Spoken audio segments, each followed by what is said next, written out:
ఇవాళటి కథలో ఒక చిన్నబాబు ప్రవర్తన బాలేదని స్కూల్లో టీచర్ తన తండ్రికి చెప్తారు. అది విన్న తండ్రి నా పెంపకంలో ఇలాంటి లోతు ఉందో అని ఆలోచిస్తూ పాఠశాల నుండి ఇంటికి వెళ్తుండగా ఆ బాబుకి 2 పండ్లు కొనిచ్చాడు. అందులో ఒకటి నీకు ఒకటి నాకు అని అంటాడు. కాని బాబు మాత్రం 2 పళ్ళని కొరికేస్తాడు. ఆ బాబు చేసిన పని చూసి నా పెంపకంలో లోపం ఉందేమో అని అనుకుంటాడు తండ్రి.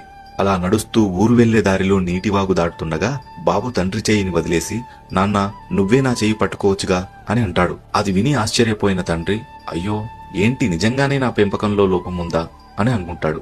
ఇంకొద్ది దూరం వెళ్ళాక కొన్ని వీధి కుక్కలు వీరిపైకి ఎగబడతాయి. బాబు వెంటనే అక్కడి నుంచి పారిపోతాడు. ఈసారి ఆ తండ్రి నిజంగానే నా పెంపకంలో ఏదో పెద్ద లోపం ఉంది అని ఇంటికి వెళ్లి బాధపడుతూ ఆ బాబుని పిలిచి అడుగుతాడు. అప్పుడు ఆ కొడుకు నాన్న నేను 2 పళ్ళు కొరికింది ఏది తీయగా ఉందో అది మీకు ఇద్దామని. నేను వాగునీటిలో భయపడి మీ చెయ్యి వదిలేస్తానేమో, అదే తండ్రిగా అయితే మీరు నా చెయ్యి ఎప్పటికీ వదలరు కదా అని మిమ్మల్ని పట్టుకోమన్నాను.